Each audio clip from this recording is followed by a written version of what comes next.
You're listening to the Quince podcast.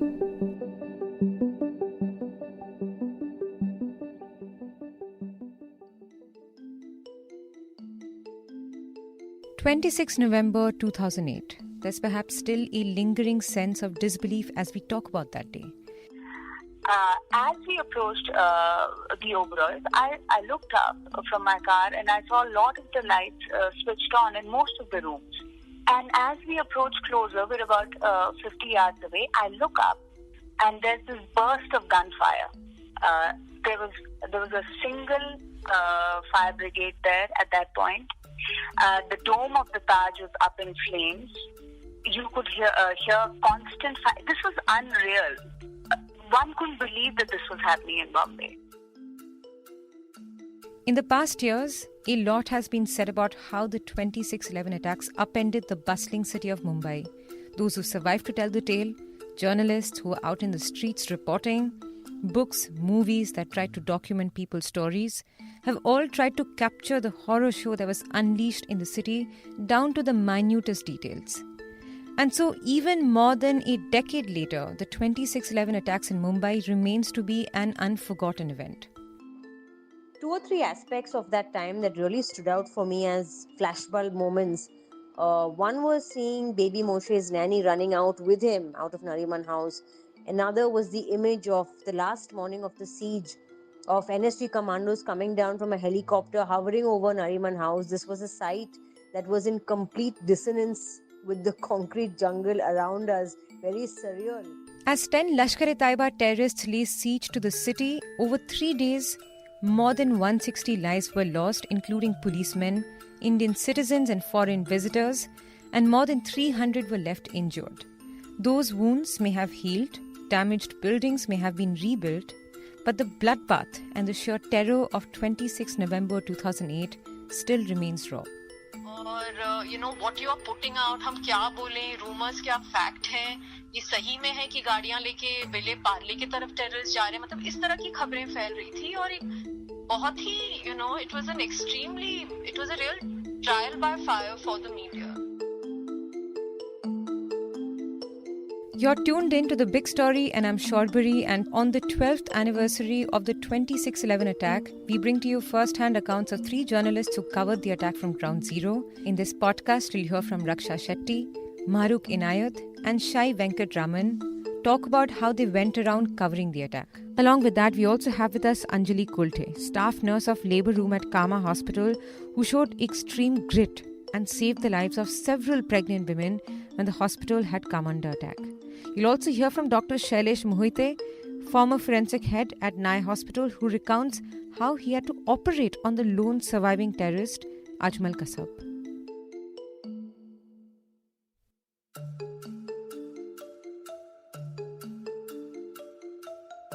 Twelve iconic spots in Mumbai were attacked in 3 days by Lashkar-e-Taiba terrorists. First, the Chhatrapati Shivaji terminus came under attack by Ajmal Kasab and Ismail Khan at around 9:30 p.m. at night. 58 people died there as they opened fire.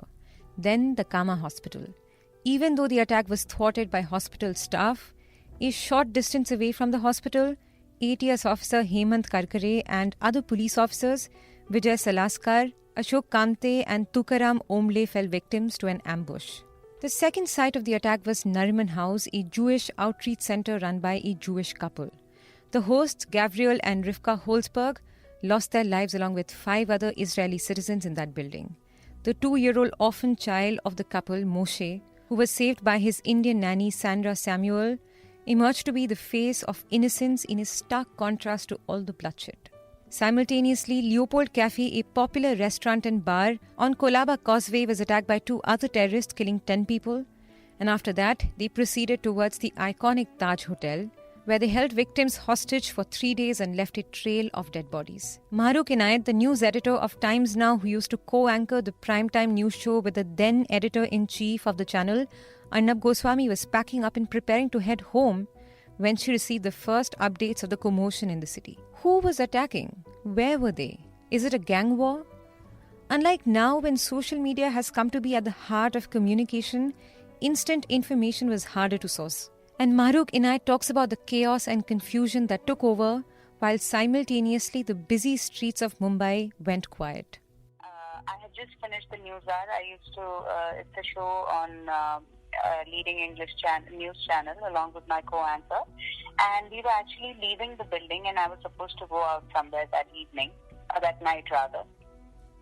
Suddenly, Arnab, who was my editor at that point, he got a call and he hung up with a very strange expression on his face and he said that, I just got a call that of somebody telling me that there are terrorists inside the Trident. And my first reaction was, I think it's a prank call.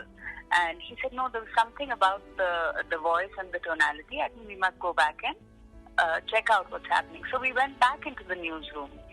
And at that time, there was really no information coming in. And suddenly, in like 30 seconds or so, we got information of a gang war in Cafe Leopold, which is a cafe in South Mumbai, very close to what ultimately became the final battlefield. So we tried finding out, but in the meantime, in a television newsroom, what happens is you're surrounded by television screens and you're constantly looking at the feeds of other news channels. So I looked up and I saw Star News, which is now ABP News, showing visuals of people running outside the Chhatrapati Shivaji terminus. I was like, this is not Cafe Leopold, and why are people running helter-skelter? I mean, this was raw, almost like raw feed on the channel, which they had just put up. But at the same time, there was no indication of a terror strike. That's when we got first information from our journalists in Delhi who have sources in the Home Ministry. And they said it could be a possible terror attack. Mm-hmm. But we broke into the rundown and we broke news first of a gang war in Cafe Leopold. And this was 10:15 on a Wednesday evening. Most of the reporters had gone home. And I told Arnab, I said, I think I should go there. So he said, yes, just rush. And I got my camera person together and we rushed towards Cafe Leopold. On the way, I got a call and saying that go towards Oberoi's. Now, this is Mumbai, and I don't know if you're familiar with Mumbai. On any given night, right, there's enough traffic on the roads and more. And I remember passing Mahalakshmi and then Haji Ali, which is on the way to the Oberoi. And there was hardly any traffic. And I'm like, this is Wednesday evening. And those weren't the days when, social media was as active as it is now. I know it's hard to imagine, it's only 12 years, but we didn't get as many updates. It wasn't flashed. Social media was just not around in that sense. So we had no way of knowing what else is happening. It was you could only bank on your reporters, right? And many of them were trying to reach the spot just as I was. So I reached Marine Drive, and it was absolute deathly silence. There was no traffic on Marine Drive. This is like one of the most, the busiest roads per se, or boulevards in Mumbai. And close to the Oberoi Trident, she heard gunshots. As dead bodies were being shifted into ambulances from the lobby, she got news of the catastrophe that was going on inside the Taj Hotel. And that's where she was parked for the next 72 hours. As we approached the Oberoi, I looked up from my car and I saw a lot of the lights switched on in most of the rooms. So I told the driver to stop the car. I got out of the car with my camera person and we started walking towards the Oberoi. There is nobody there. Marine Drive at any given point again has people milling around. There's nobody there. So obviously something is amiss. And as we approach closer, we're about 50 yards away, I look up and there's this burst of gunfire from one of the windows of the hotel room. And we ducked for cover and we went into the side street, which was actually going behind the Oberoi. So we're standing there and right across, I can see some movement. This must have been the lobby area or the coffee shop, but I couldn't make out which part because I wasn't familiar with the hotel that much. And then I saw these two ambulances come in and you know how they had those trolleys for the bags, for the luggage? They were bringing bodies out. and putting them into the ambulance, and I started counting the bodies. And at that point, there were about 9 bodies that were put into the ambulance, and they just sped off. So we had no idea what was going on. At that point, we realized that the Taj was, there was a almost catastrophic, situation at the Taj. So I was told to rush there. And that is where I was parked for the next 72 hours. But when I reached the Taj, there was a single fire brigade there at that point. The dome of the Taj was up in flames. You could hear constant fire. This was unreal. You can't imagine this. I'm from Kashmir, so I'm used to gunfire. But this, one couldn't believe that this was happening in Bombay. Raksha Shetty, who was working as a general news correspondent at CNN-IBN, was at her Mumbai residence close to Nariman House when the initial rumours were breaking out, and suddenly her room shook to the sound of a blast. Was she scared as she went out to report? She says there was no fear but a lot of uncertainties to face, a lot of rumours to separate from facts. Raksha Shetty says that the reassurance that she was reporting from her own turf, the knowledge of the neighbourhood and people, put her at a distinct advantage as she went on to covering the Nariman House attack. I was working with CNN-IBN in 2008, November, at the time as a general news correspondent, and I was home the evening of the 26th. Heard, from my neighbors that there was a shootout at Leopold's. News travels really fast in Colaba, and we put it down to a local gun battle, possibly a drug battle that was, would happen from time to time there. But a few minutes later, a grenade or bomb of some kind was lobbed over at the petrol pump right outside Nariman House and outside my place as well. And my room shook. And I knew right away that this was no ordinary confrontation. Jumped out of bed, put on my clothes. And from that moment, when I was actually the first to break the news of Nariman House being, in fact, also a target of the 26/11 attack, I don't think there was any fear at the time at all because things were unfolding. We were not sure which way things are going, how severe it was or not. It was just an acute awareness for me as a journalist that I was on home ground. My knowledge of the area and the people there had put me in a very unique situation of being able to get the facts right, observing myself firsthand what was going on, what was unfolding, having, of course, very reliable sources in the neighborhood from having been there for so many years and reporting it right, especially with all the rumors and misinformation swirling around us. So, knowledge of that area also meant that I was able to position myself at a vantage point from where all the events at Nariman House were unfolding in front of me. So, with the help of many locals, we got ourselves down at the end of Fourth Pasta Lane, as it's called. And sometimes I was, reporting from the top of Pipewala building that is directly opposite, has a direct view into Hubbard House.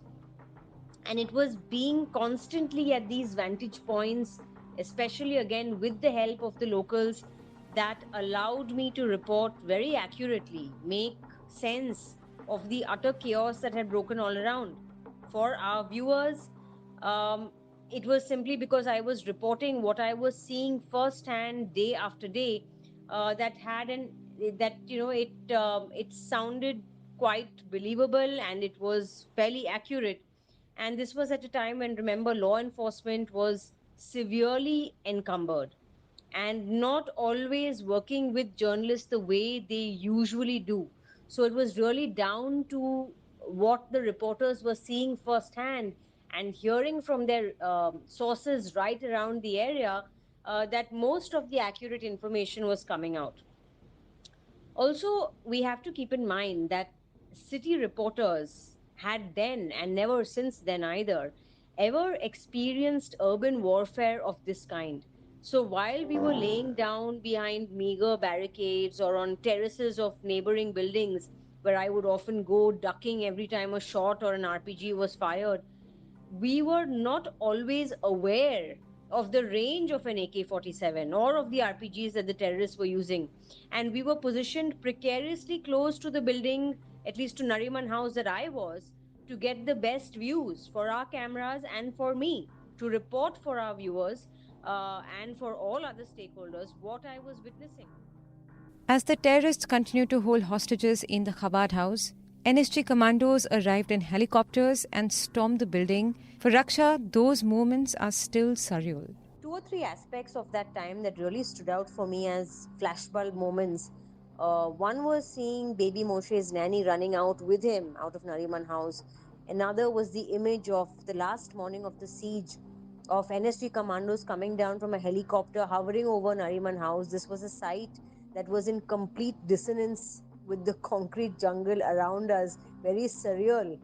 And then, when it was all over, doing a sit down interview with Karambir Kang, who was the general manager of the Taj at the time. This was a very emotional sort of interview for whoever of us was present there. Myself as the interviewer, the camera crew, himself, of course, given what had happened to his family.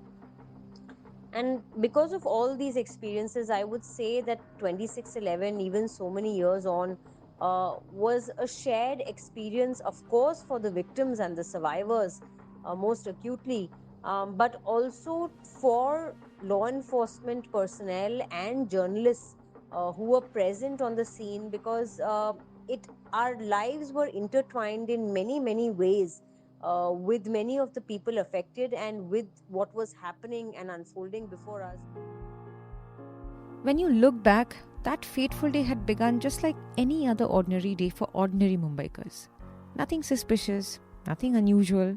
When Anjali Kulte, staff nurse of labour room at Kama Hospital, reported to work, little did she know what was to come.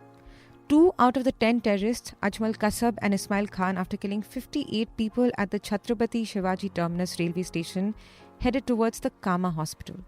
There they killed 2 security guards and stormed through the hospital and through the maternity ward before heading to the terrace with hostages. But in the face of such a crisis, Kulte, along with her colleagues, displayed such immense bravado in saving lives of patients. She says it was the weight of her nurse's uniform that gave her the courage that day. 26/11 की उस रात को हम हमेशा की तरह duty पे आए थे और इस बारे में हमें मालूम नहीं था कि टेररिस्ट अटैक वगैरह के बारे में कुछ मालूम नहीं था. हमेशा की तरह हम ड्यूटी पे आए थे.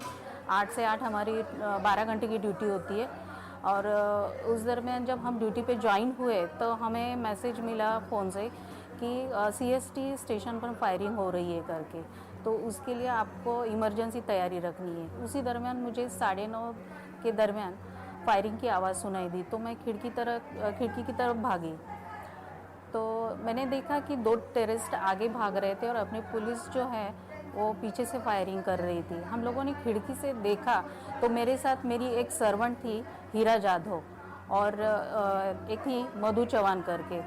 हम तीनों पेशेंट को लेने के लिए बाथरूम में गए. बाथरूम की खिड़की से हम लोगों ने देखा कि वो टेररिस्ट जो है वो गेट से छलांग लगाकर अंदर आ चुके थे और जैसे ही मेजॉरिटी में हम लोगों को देखा तो उन्होंने 2 फायर कर दिए.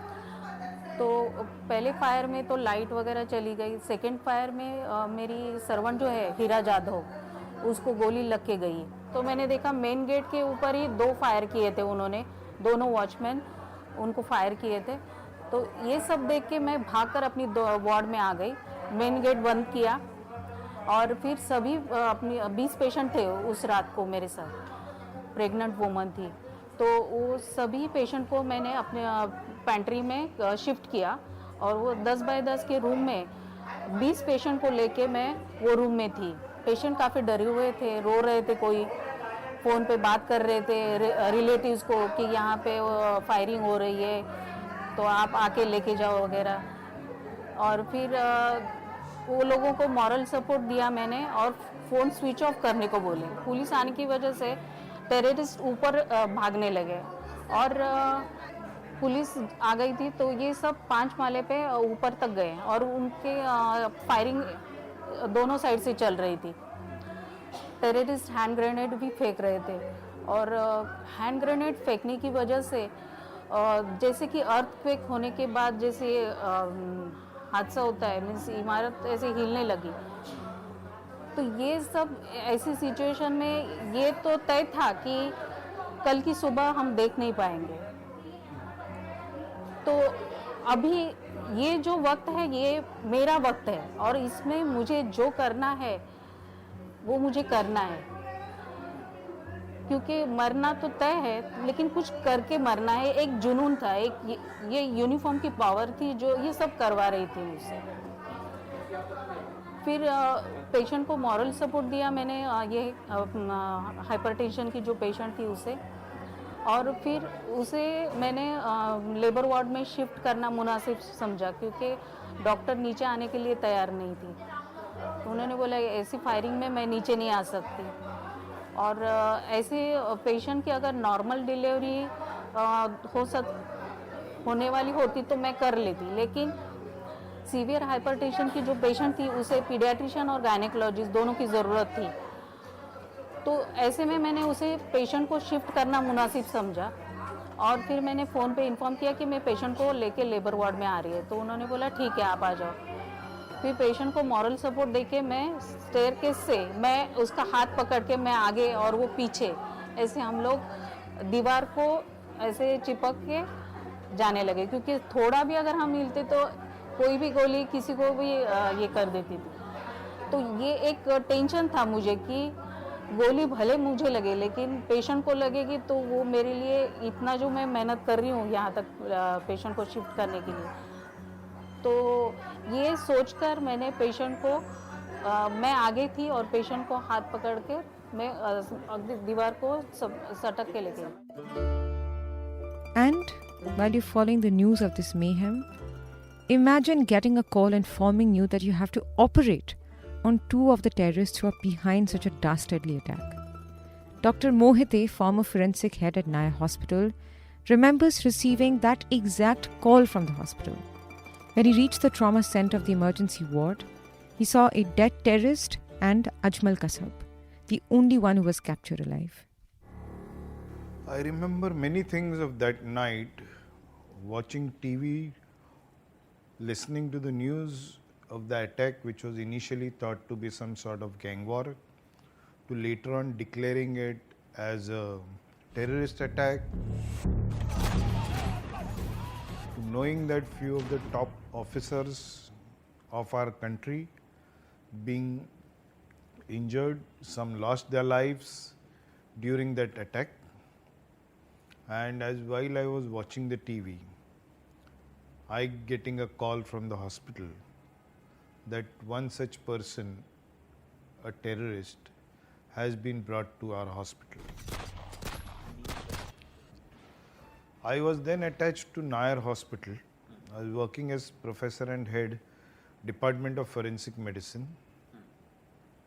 So I had received a call that one captured alive and one dead terrorist has been brought to the casualty, and I need to come down and examine. When they were brought by police, and since they were captured, they were carrying weapons. So it was very clear that these were the two, out of which the mastermind, Abu Ismail, he was brought dead, and Ajmal Kasab was captured alive. He had a wound on his hand and he was talking. So back of the mind, I had think, suppose tomorrow they come and try to attack the hospital and take away their colleagues. So that sort of preparedness also was at the back of my mind, so as to not to disclose the exact location where they have been kept. Only a few select officers and a few select hospital administrators were aware as to where, because we are about 1600 bedded hospital at Nair, and therefore we did not want it to risk the life of so many patients, because here we were dealing with terrorists, and therefore one has to be very cautious while handling them in all aspects, say treatment wise. No, when you say about terrorists, you realize that they can do anything. Okay, they might consume a cyanide capsule, two, they might attack you. So one has to be very, very careful in it. Despite the terror whirlwind that had shaken up the city, this was also a time when fake news didn't dominate the newsphere so openly. And it was up to the media and the journalists on ground to report responsibly. Shai Venkatraman, who was then working for NDTV, says that all hands were on deck in the newsroom, and as information kept pouring in without enough certainty about what was a fact and what was not, she says that this moment came to be media's trial by fire. की घटना थी और हमारे news room में उस वक्त NDTV के news room में बिल्कुल एक केओस था और मुझे पता था कि कुछ रिपोर्टर्स जो ताज के साइड में थे वो चले गए थे ऑटोमेटिकली, तो मैंने कहा ठीक है मैं अस्पताल जाती हूँ, सबसे नियरेस्ट हॉस्पिटल तो बॉम्बे हॉस्पिटल था, तो मैं वहां सीधा चली गई। तो एक बिल्कुल केओस था, मतलब आइडिया ही नहीं था कि कहाँ से क्या हो रहा है। रिपोर्ट्स थे कि बहुत सारे टेररिस्ट शहर के अंदर सबर्ब्स की तरफ जा रहे थे गाड़ियों में, मतलब एक there was no clarity of information, and just as you know, for the first 12 hours, 15 hours, the Mumbai police was also completely, taken by surprise. और जैसे हम बॉम्बे हॉस्पिटल गए, वो जब frankly मुझे भी एहसास, it hit me when I saw the bodies of Hemant Karkare and the policemen being brought in, because तीनों को बॉम्बे हॉस्पिटल आया गया स्ट्रेचर्स पे, और मैं वहां खड़ी थी। और जब तीनों करकरे जो उस टाइम पे एटीएस के चीफ थे, Salaskar encounter specialist, when they were brought in and you saw the police उनके साथ जो थे रो रहे थे, that's when it hit me कि ये मतलब this is actually happened, this is real, this is on the scale which we could have never imagined that Bombay could experience, any city in India could experience. And then from there of course as reporters, you would never have enough reporters to cover a situation like this, because इतने locations थे, इतने rumors थे। धीरे धीरे पता लगा कि Chabad house Colaba में भी सीज है। शुरू में पता ही नहीं था। हम ताज, ट्राइडेंट और कामा वगैरह ये locations, because these people were moving, Kasab वगैरह for some time they were moving till they were cornered on Marine Drive. तो we were grappling with that. धीरे फिर पता लगा कुछ घंटों बाद कि नहीं, खाबाद हाउस में भी घुस चुके हैं कुछ लोग, और वहां पे a family is being held hostage. So it was, hitting us in waves. And for the media also in India, it had never covered a situation like this, where you had no police person to talk to. You had no senior police person even had the time to tell you or the information to tell you. So it was completely chaotic, completely scary. And you had to be very responsible because this was live coverage. Exactly. और what you are putting out, हम क्या बोलें, rumors क्या fact हैं, ये सही में है कि गाड़ियां लेके बेले पार्ले की तरफ टेररिस्ट जा रहे हैं, मतलब इस तरह की खबरें फैल रही थी। और एक बहुत ही it was a real trial by fire for the media. तो ये कांस्टेंट जो एक तरह से, ऑफ कोर्स कुछ एक दो दिन बाद कुछ इन्फॉर्मेशन आने लगे मुंबई पुलिस से जो थोड़ा सा हम we could go by factually, but शुरू में तो for the first 48 hours कुछ खबर ही नहीं थी। And you have to understand that the Mumbai police was also hit by the deaths of 3 of its senior most officers. So it was a huge sense of shock. That the city was, everybody, at the senior most level, there was no information coming for a long time. Right. Until you had some sense of control with the security forces coming from the center. वो जब ताज में घुस गए, वहां पे थोड़ा सा जब कंट्रोल आया, तब थोड़ी खबर आने लगी, थोड़ा सा इन्फॉर्मेशन था। बट कुछ हद तक it was always कि हम क्या डाल रहे हैं, कौन देख रहा है वो इन्फॉर्मेशन, हम किस हद तक बोल रहे हैं उससे। It's not just the public. As it later emerged that our coverage was being watched by people who were carrying it out. So you had to be very careful कि हम किस हद तक information डालें। बदली तो थी एक तरह से, I think you felt a great sense of responsibility as a reporter. Of course you always want to be responsible as a reporter, but उस दिन एहसास हुआ कि हम क्या कह रहे हैं, वो क्या डाल रहे हैं information, किस तरह से लोगों के पास जा रही है। बिकॉज जहां भी हम गए उसके बाद दूसरों के घरों में, you so everyone was watching the media, everyone was watching the news reports, सब वहीं से एक तरह से खबर, एक तरह से उम्मीद, सब वहीं से मिल रही थी लोगों को। सो यू रियली फेल्ट कि हम किस तरह से, हम क्या वर्ड्स यूज करते हैं, हम कैसे, हम 2 मिनट रुक भी जाएं, but let's not put it out right away, because हर चीज की कितनी वैल्यू है, कितनी वेटेज है. और वो एक I really felt it that day कि रिस्पॉन्सिबल रिपोर्टिंग का मतलब क्या होता है. You know, responsible is about so much then it's about getting the facts right. Yes, it's also about when to put that fact out. You know, वो 2 minute का फर्क हम बोलें कि अगर हम कह दें, समझ लीजिए एनएसजी कमांडोज ने पोजीशन ले लिया है और एनएसजी कमांडोज घुस गए हैं. I mean, there's a difference at what time you put that information out. Right. But there are so many lives depending on that. I think that is. I'm not saying anyone should learn like this. I never want anybody, any city, any reporter to experience this. Even 12 years after, Venkatraman says that she'll never forget the image of the police officers who fell victims to an intense gunfight. The image of those 3 police officers as they were brought into Bombay Hospital, wo main kabhi nahi bhulungi, because some of them were officers I had interacted with very closely in my career working in Mumbai.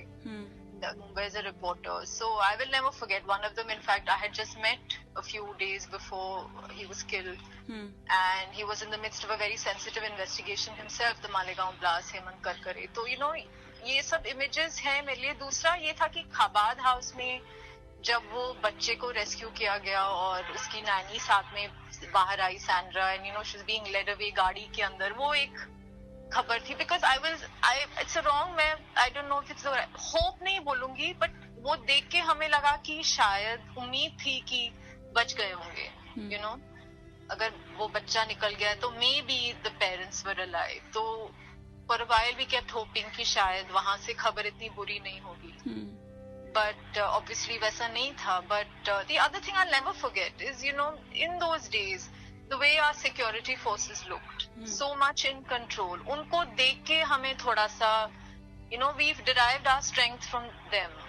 In Taj, wherever they looked so, obviously aisa nahi tha, they were also grappling with a situation that perhaps they had never faced, but jis tarah se wo control mein the. Khabad house mein, in fact, as the last moments, as the whole encounter ended, all the terrorists inside were killed. I covered Khabad for the last 48 hours. I was mostly at Khabad till it ended. वो जिस तरह से उन्होंने अलग अलग जगह पे घरों में लोकेशंस, पोजीशंस लिए, क्योंकि वो बहुत ही क्राउडेड नेबरहुड है जहाँ पे लोग थे घर में. तो ये लोग जब फायर कर रहे थे, टेररिस्ट किसी को भी लग सकता था. तो वो पूरी सिचुएशन मैनेज करके फिर भी वो घर के अंदर घुसे, and they managed to end that siege, was just very, very, I won't use the word inspiring, but tremendous work done by the security forces. You know, you felt so proud that they were there. You really felt safe.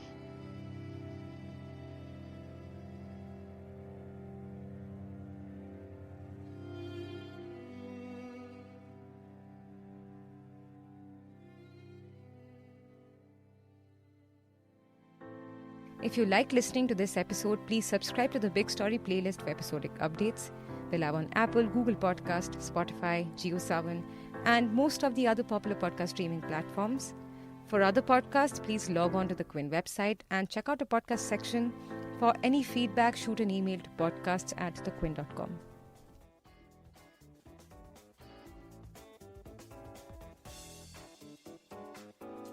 Thanks for listening. Log on to the Quint's website and check out our other podcasts.